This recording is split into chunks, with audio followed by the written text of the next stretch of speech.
You guys knew just as well as I did that it would just be a matter of time before the access media would start bending the knee to the character assassination of John Connor in Terminator Dark Fate. Now, before we really kind of get into this, there's going to be major spoilers about Terminator Dark Fate. And it has all to do with this one guy here. You can see him, Ian Sandwell, who writes for The Digital Spy. Wow. Just so amazing. Apparently, he is shilling for Terminator Dark Fate. So we're going to jump into the beginning of this movie, and that's really what we're going to talk about here. And this article says Terminator Dark Fate, anger over that character is missing the point.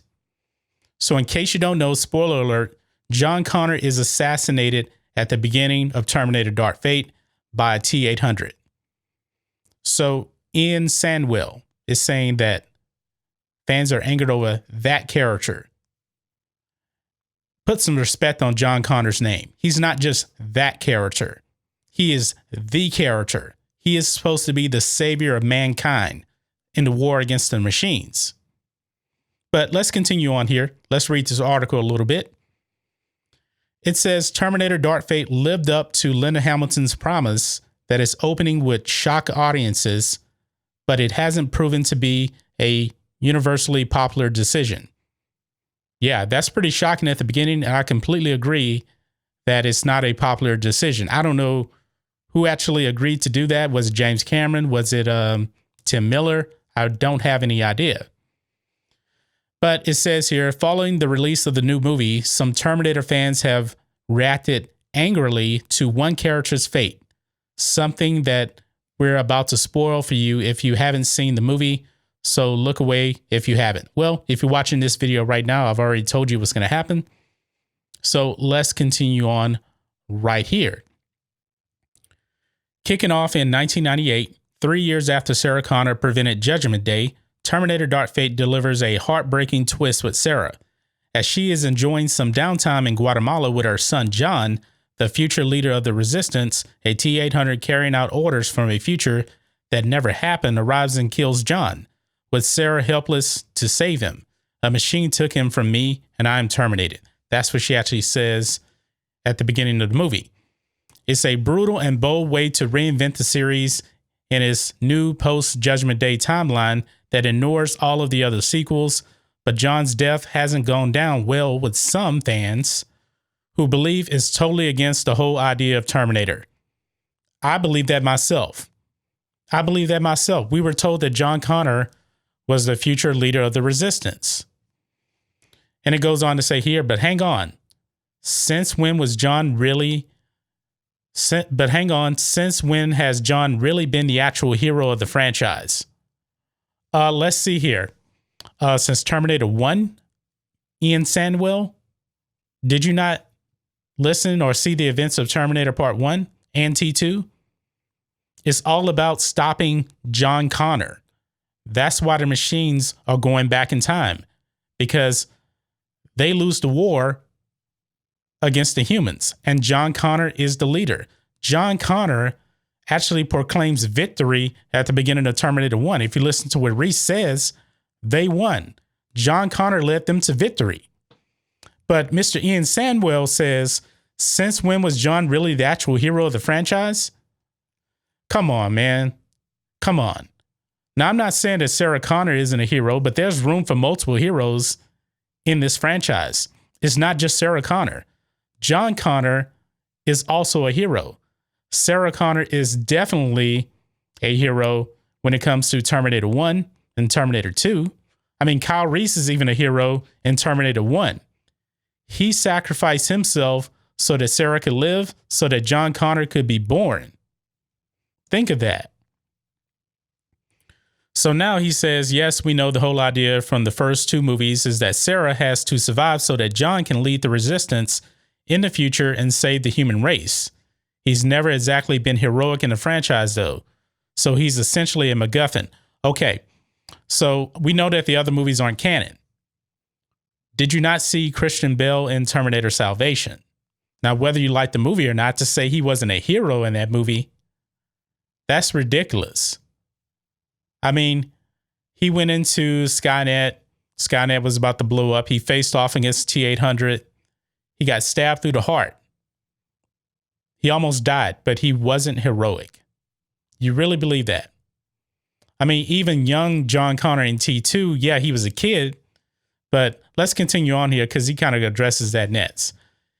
In the Terminator, John doesn't feature, and in Terminator 2 Judgment Day, he's a very annoying 10-year-old brat who shows little of the future hero he's about to become.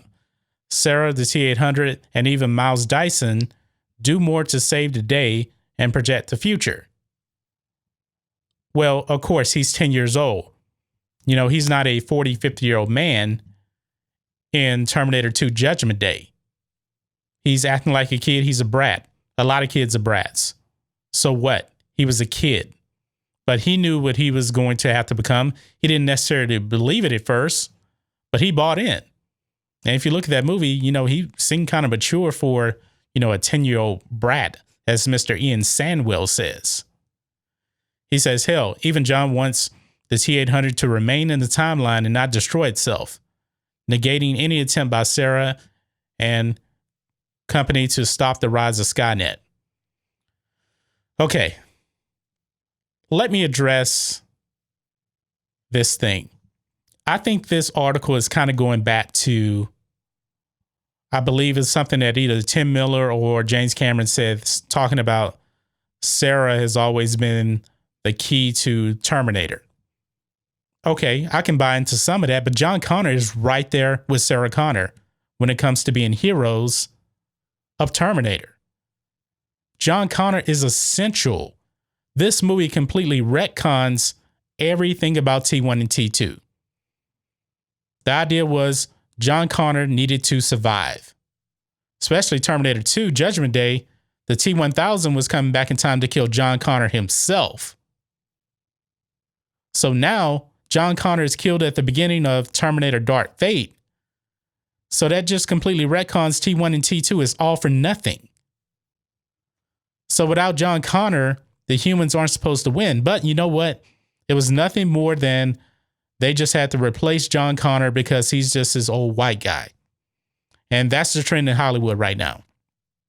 It's not about story. It's all about identity politics. That's it. And also, newsflash also, Arnold doesn't show up in this movie till an hour into the movie. Think of this, a Terminator movie where Arnold Schwarzenegger doesn't even appear to about an hour into the movie. But that's another story, so I digress. I don't think Mr. Ian Sandwell understands this. Maybe he's too young. Maybe it's because I'm over 40. I grew up in the 80s and the 90s with Terminator 2 Judgment Day and Terminator 1. It was all about, let's save John Connor. John Connor is supposed to lead the humans in a fight against Skynet. And he achieves victory. Now this thing right here, this movie is nothing more than just getting rid of the old, similar to Star Wars, what they've done with their sequel trilogy. Get rid of John Connor, put a female in there, that's all it is. And apparently Danny Ramos isn't even a very good character in this movie, according to people that have seen the movie. People that enjoyed the movie said they didn't really care too much for her. And that's why they killed off John Connor, nothing more than that. So I don't know what Mr. Ian Sandwell is really thinking by this dumb article. It's stupid. We're not missing the point. The point is that John Connor was supposed to save mankind from Skynet destroying the whole world, destroying the human race. And this movie completely retcons that for identity politics purposes. Terminator Dark Fate or Terminator Woke Fate got woke. That's the problem. That's the problem. Nobody cares about Danny Ramos. But Danny Ramos is supposed to be the future. You know, and James Cameron is already talking about, you know, future movies and the sequels, you know, they're supposed to be passing the torch. That kind of thing.